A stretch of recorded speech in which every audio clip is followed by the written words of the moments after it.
Hello साथियों, आज हम एक क्लास 10th के एक नए अध्याय का आज हम लोग शुभारंभ करने जा रहे हैं। उस अध्याय का नाम है त्रिकोणमिति। त्रिकोणमिति को अंग्रेजी में कहते हैं ट्रिगोनोमेट्री। क्या कहा जाता है? त्रिकोणमिति को अंग्रेजी में क्या कहते हैं? ट्रिगोनोमेट्री कहा जाता है। और त्रिकोणमिति जो होता है वो 3 शब्दों से मिलकर के बनता है। कितने शब्दों से मिलकर बनता है? 3 शब्दों से मिलकर के बनता है। एक को हम लोग कहते हैं ट्राई, दूसरा है गोनो और तीसरा है मेट्री। ट्राई का अर्थ होता है थ्री, थ्री यानी तीन, थ्री यानी तीन।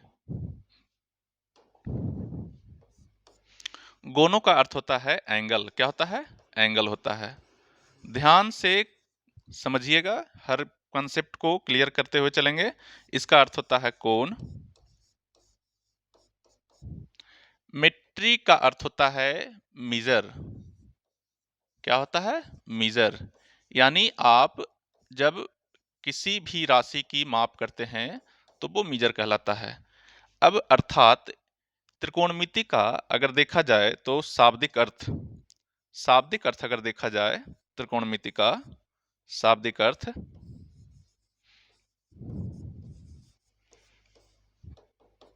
तीनों कोनों की माप से है। शाब्दिक अर्थ तीनों कोनों की माप होती है। तीनों कोनों की माप होती है। अब अगले पॉइंट में हम लोग चर्चा करेंगे त्रिकोणमितीय अनुपातों को। त्रिकोणमितीय अनुपात, त्रिकोणमितीय अनुपात, त्रिकोणमितीय अनुपात, इसको अंग्रेजी में कहा जाता है ट्रिगोनोमेट्रिक रेशियो। ट्रिगोनोमेट्रिक रेशियोज कहते हैं। ट्रिगोनोमेट्रिक रेशियोज कहते हैं। ये इनकी संख्या कितनी है, सबसे पहले ये समझिए। तो त्रिकोणमिति अनुपात उसको कहा जाता है जो दो भुजाओं के बीच के अनुपात को कहते हैं। दो भुजाओं के अनुपात को त्रिकोणमिति अनुपात कहा जाता है। और कुल त्रिकोणमिति अनुपातों की संख्या, कुल त्रिकोणमितीय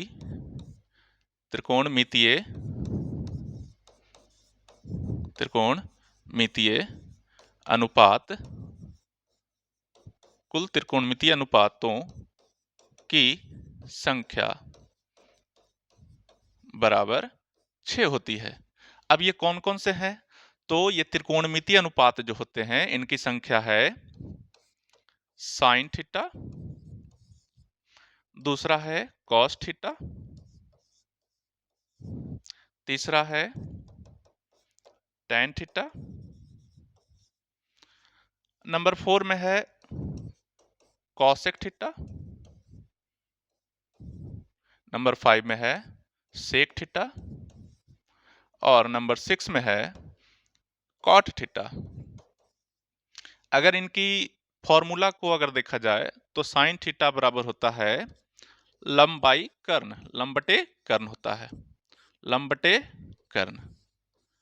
लंब को संक्षिप्त में P द्वारा सूचित किया जाता है और कर्ण को H द्वारा। तो आप लंब बटा कर्ण न कहकर P बाई H भी कह सकते हैं। दूसरा होता है कॉस थीटा। तो कॉस थीटा बराबर होता है आधार, कॉस थीटा बराबर होता है आधार बटा कर्ण, आधार बटा कर्ण इक्वल टू आधार को B से सूचित करते हैं और कर्ण को H से सूचित किया जाता है। tan थीटा बराबर होता है लंब बटा आधार, लंब बटा आधार होता है।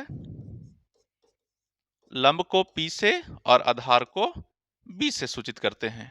तो ये आपका P बटा B हो गया। कॉसेक थीटा बराबर होता है कर्ण बटा लंब, कर्ण बटा लंब होता है। कर्ण को संक्षिप्त में H और लंब को P से सूचित करते हैं।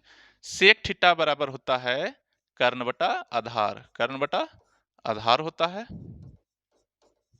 कर्ण बटा आधार होता है। कर्ण को h से और आधार को b से। फिर उसी प्रकार से लास्ट cos थीटा बराबर होता है आधार बटा कर्ण, आधार बटा लंब, आधार बटा लंब होता है। इसको b बाई p लिखते हैं, इसको b बाई p लिखते हैं। उसके बाद जो है आपको इन सवालों को हल करने के लिए आपको एक राइट एंगल ट्रायंगल की जरूरत होती है। एक राइट एंगल ट्रायंगल आपको पारना है, राइट एंगल ट्रायंगल को पारना है, जिसमें ये कोण हमेशा 90 डिग्री रहता है। बाकी जो दो कोण होते हैं, ये दोनों कोण जैसे आप इसका इनका नाम दे सकते हैं ए बी सी, जिसमें बी बराबर 90 डिग्री होता है। इसको क्या कहते हैं? इसको कहते हैं समकोण त्रिभुज। क्या कहते हैं? समकोण त्रिभुज। समकोण त्रिभुज इसे अंग्रेजी में कहा जाता है, समकोण त्रिभुज को अंग्रेजी में कहते हैं right angled triangle, right angled triangle.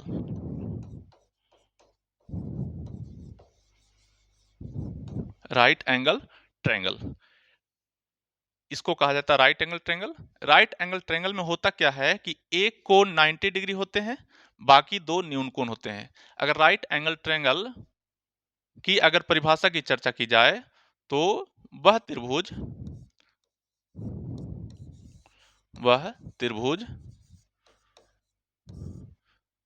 जिसका जिसका एक कोण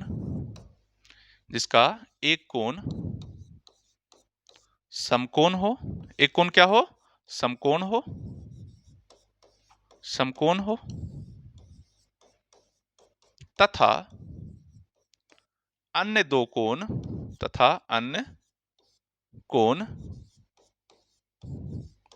न्यून कोण हो, तथा अन्य कोण न्यून कोण हो।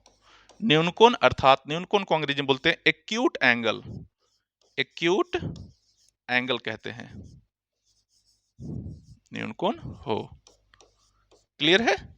अब इसमें एक कंसेप्ट और है, एक कंसेप्ट को अगर ध्यान से देखिएगा तो राइट एंगल ट्रायंगल में त्रिकोणमिति जो अध्याय है आपका, त्रिकोणमिति में एक तो सबसे पहले आपको राइट एंगल ट्रायंगल की आवश्यकता पड़ेगी। तो सबसे पहले राइट एंगल ट्रायंगल पार लेंगे, इसका नाम देते हैं ए बी तथा सी, जिसमें बी कोण आपका 90 डिग्री होगा, बी आपका क्या होगा? 90 डिग्री होगा। अगर आप कोण सी को आप थीटा मानते हैं, किसे मानते हैं? कोण सी को थीटा मानते हैं, तो सी जो है कोण थीटा है, और थीटा के सामने वाली जो भुजा होती है, थीटा के सामने वाली भुजा, वो आपका लंब कहलाता है। क्या कहलाता है? लंब, लंब कहलाता है। और 90 डिग्री के सामने वाली भुजा को कर्ण कहते हैं। 90 डिग्री के सामने वाली भुजा को क्या कहते हैं? कर्ण कहते हैं। और बाकी जो भुजा बच गया है वो आपका आधार कहलाता है। त्रिकोणमिति में होता क्या है कि लंब और आधार जो है वो थीटा के मान पे निर्भर करते हैं। तो थीटा का मान जो होता है वो 0 डिग्री से लेकर 90 डिग्री तक होता है। 0 डिग्री से बड़ा और 90 डिग्री से छोटा तक होता है। तो ये जो लंब और आधार जो है वो थीटा पे निर्धारित होते हैं। तो इस फिगर त्रिभुज अगर देखा जाए, त्रिभुज ए बी सी में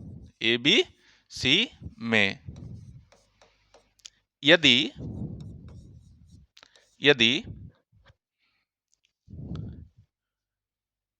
थीटा कोण सी को माने, कोण सी को मानते हैं, कोण सी को मानते हैं, तो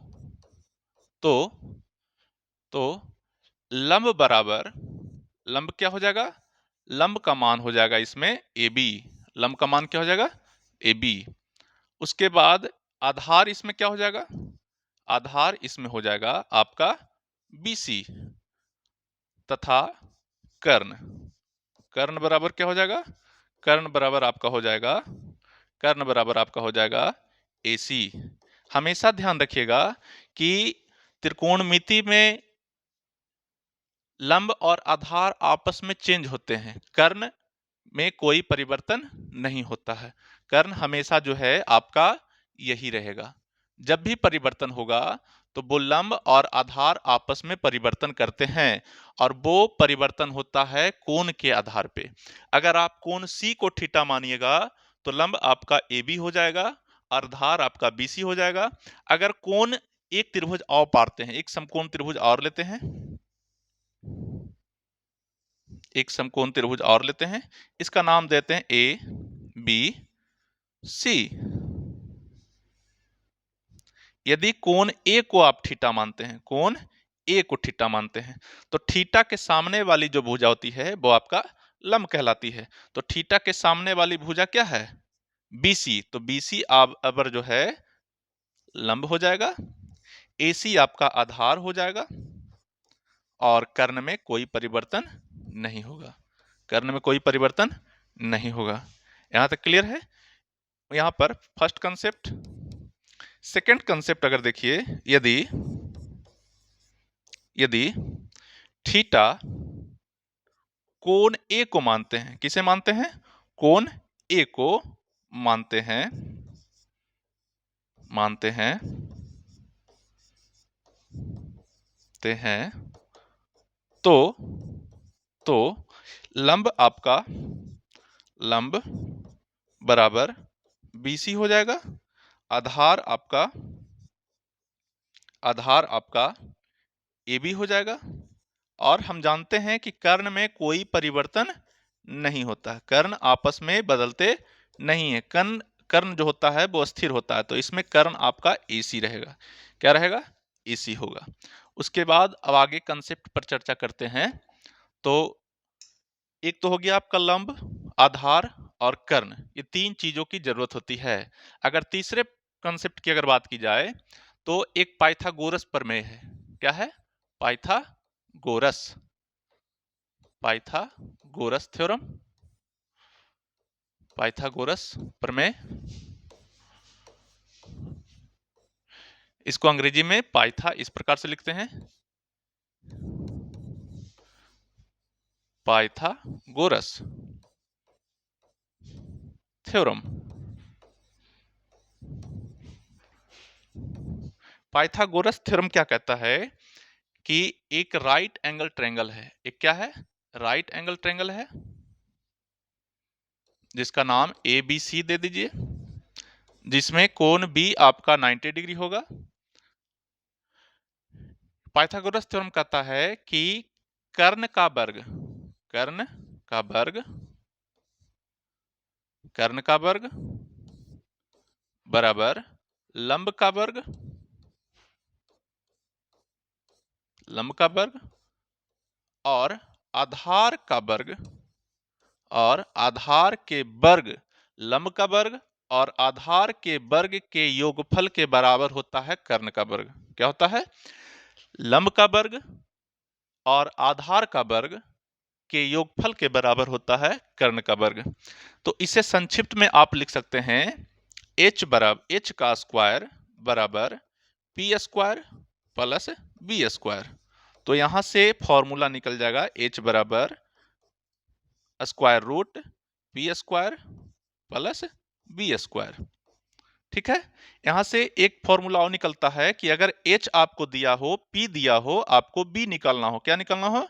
B निकालना हो, तो B बराबर आप फॉर्मूला लगा सकते हैं स्क्वायर रूट H का स्क्वायर माइनस P का स्क्वायर। अगर आपके पास H दिया है, B दिया है, तो आपको P निकालना है। क्या निकालना है? P। तो P बराबर हो जाएगा under root H square minus B का square, H square minus B का स्क्वायर। तो ये आपका कंसेप्ट है। इसे अगर आप चाहें तो इसे आप नोट डाउन भी कर सकते हैं। अगर आप सवालों को देखें, कुछ हम लोग इस पे सवाल देखते हैं। एक सवाल लेते हैं एग्जाम्पल के तौर पे, यदि साइन थीटा बराबर 3/5 है, 3/5 है, तो कॉस थीटा और टैन थीटा, कॉस थीटा और टैन थीटा का मान ज्ञात करें। कॉस थीटा और टैन थीटा का मान ज्ञात करें। अगर इसे अंग्रेजी में अगर लिखा जाए, if sine theta equal to 3/5, then find cos theta and tan theta, then find cos theta and tan theta। अब इस सवाल का हम लोग सॉल्यूशन करते हैं। इस सवाल का हम सॉल्यूशन करते हैं, तो आप देखेंगे सबसे पहले जो दिया है उसी से चलना है, जो दिया रहेगा उसी से चलना है। तो सबसे पहले एक राइट एंगल ट्रायंगल पार लीजिएगा बगल में, इसका नाम दे दीजिएगा पी क्यू आर, और ये कोण आपका 90 डिग्री हो जाएगा।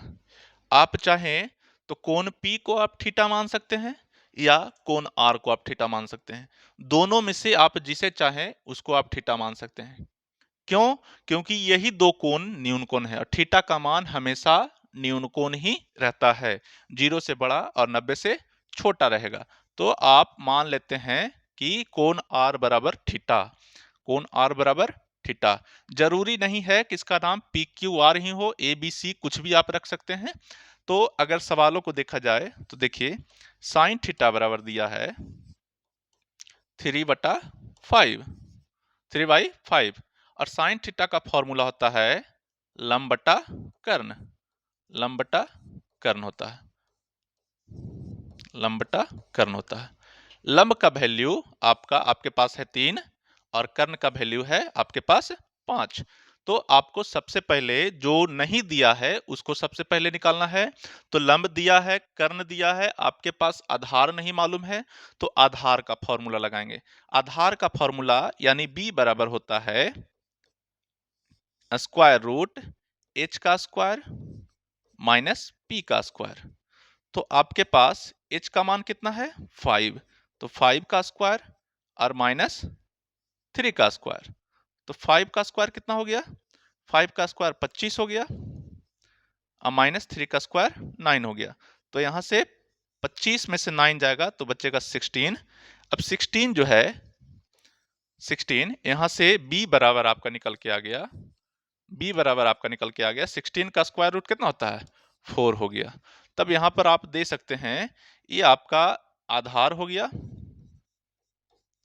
ये आपका लंब हो गया और ये आपका कर्ण है। आधार का मान कितना निकल के आया है, आधार का मान निकल के आया है 4, तो यहाँ पे 4 दे देंगे। लंब का मान है यहाँ पर दिया हुआ है 3, तो यहाँ 3 दे देंगे और कर्ण का मान यहाँ पे 5 है तो 5 लिख देंगे। उसके बाद अब देखिए किस किस का मान ज्ञात करने के लिए कहता है। तो पहला जो है कॉस थीटा कहता है और दूसरा में कहता है टैन थीटा। तो कॉस थीटा बराबर आप लिखेंगे, कॉस थीटा बराबर सूत्र क्या होता है, कॉस थीटा बराबर होता है, कॉस थीटा बराबर क्या होता है b by H, b by H. b का वैल्यू क्या कितना है 4, b का वैल्यू कितना है 4 और h का वैल्यू है 5। उसके बाद tan थीटा, tan थीटा बराबर होता है p बटा b, p बटा b होता है। p का वैल्यू है आपका 3 और b का वैल्यू है 4। तो ये आपका आंसर हो गया। ठीक है, नेक्स्ट सवाल पे आते हैं। नेक्स्ट सवाल पे लिखते हैं, यदि tan थीटा बराबर, यदि tan थीटा बराबर 3/4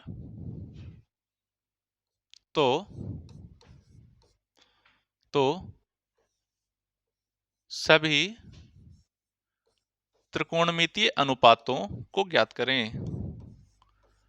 सभी त्रिकोणमितीय अनुपातों को सभी त्रिकोणमितीय अनुपातों को ज्ञात करें। अगर इसे आप अंग्रेजी में लिखना चाहें तो if tan theta is equal to 3/4 then find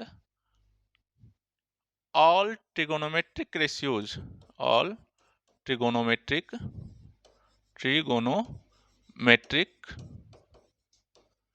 ratios, all trigonometric ratios। ठीक है, अब यहां से हम लोग करेंगे क्या कि अब इसका हम लोग सॉल्यूशन करेंगे। इसका आप सॉल्यूशन देखिएगा तो सबसे पहले आपको क्या करना है कि इसके लिए आपको एक राइट एंगल ट्रायंगल पारना है। राइट एंगल ट्रायंगल पार लेंगे, इसका एक राइट एंगल ट्रायंगल ले लेंगे, इसका नाम दे देंगे ए बी सी। ये कोण आपका 90 डिग्री है, इस कोण को आप थीटा ले लीजिए। क्या ले लीजिए? थीटा। तो थीटा के सामने वाला जो भुजा होता है वो आपका लंब कहलाता है। क्या कहलाता है? लंब कहलाता है। नीचे वाला जो है BC आपका आधार हो जाएगा। और जैसा कि आप जानते हैं कर्ण में कोई परिवर्तन नहीं होता है, कर्ण में कोई परिवर्तन नहीं होता है। तो आपका वैल्यू सबसे पहले जो दिया है उसी से चलना है। तो दिया है आपके पास tan थीटा बराबर 3/4, tan थीटा बराबर 3/4। तो tan थीटा का फॉर्मूला क्या होता है? tan थीटा का फॉर्मूला होता है P/B। P/B, P for perpendicular यानी लंब और B फॉर बेस यानी आधार। P का वैल्यू यहां से निकल दिया है 3 और बेस का वैल्यू है यहां 4। तो आपको सबसे पहले जो दिया है उसको रख देंगे, पुट कर देंगे उसको। तो लंब का मान यहाँ पे 3 है तो 3 दे देंगे और यहाँ पे आधार का मान 4 है तो 4 रख देंगे। कर्ण का मान आपको मालूम नहीं है तो कर्ण का मान आपको सबसे पहले ज्ञात करना होगा। तो कर्ण का फॉर्मूला होता है, यानी कर्ण को h से सूचित करते हैं, चूंकि h बराबर होता है स्क्वायर रूट p का स्क्वायर प्लस b का स्क्वायर। p का स्क्वायर प्लस b का स्क्वायर होता है। तो p का वैल्यू होता है, p का वैल्यू दिया है 3 का स्क्वायर प्लस 4 का स्क्वायर। 3 का स्क्वायर कितना होता है? 9 और 4 का स्क्वायर कितना होता है? 16। तो 9 और 16 मिलकर के कितना हो गया? 25। और 25 का स्क्वायर रूट कितना आ जाएगा? 5। तो यहां से आपका h का वैल्यू निकल के कितना आ गया? h का वैल्यू यहां से निकल के आपका आ गया 5। अब देखिए सबसे बड़ी चीज है कि आपको सभी त्रिकोणमितीय अनुपातों को, ऑल ट्रिगोनोमेट्रिक रेशियोज को निकालने के लिए बोला है। तो टोटल ट्रिगोनोमेट्रिक रेशियो 6 होते हैं, जिसमें से एक का मान दिया है, बाकी 5 का हम लोग को मान निकालना है। तो सबसे पहले हम लोग को निकालना है साइन थीटा। साइन थीटा बराबर होता है P/H, यानी लंब बटा कर्ण। लंब का वैल्यू आपका हो गया 3। यहाँ पे लंब का वैल्यू कितना हो गया? 3। और कर्ण का मान कितना निकल के आया है? कर्ण का मान निकल के आया है 5, है ना? तो h का वैल्यू यहाँ पे क्या रखिएगा? 5। उसके बाद cos थीटा, cos थीटा बराबर B/H होता है। तो B का वैल्यू है आपका 4 और h का वैल्यू है 5। उसके बाद tan थीटा, तो tan थीटा का मान दिया हुआ है तो इसको निकालने का जरूरत है नहीं, लिखने का जरूरत है नहीं। तो उसके बाद आप निकाल सकते हैं cosec theta. cosec theta, cosec theta का फॉर्मूला होता है h/p। h बाई p होता है। h का वैल्यू आपका 5 है, h का वैल्यू कितना है 5 है, h का मान 5 और p का मान है आपका 3, p का मान 3। उसके बाद निकालना है सेक थीटा। सेक थीटा बराबर होता है h बटा बी, h बटा बी। h का मान 5 और b का मान 4। उसके बाद फिर निकालना है कॉट थीटा। कॉट थीटा बराबर b बटा p, b बटा p। b का मान हो गया 4 और p का मान हो गया 3 और ये आपका टोटल ऑल ट्रिगोनोमेट्रिक रेशियोज का मान यहाँ पे निकल करके आ गया। रुक दो।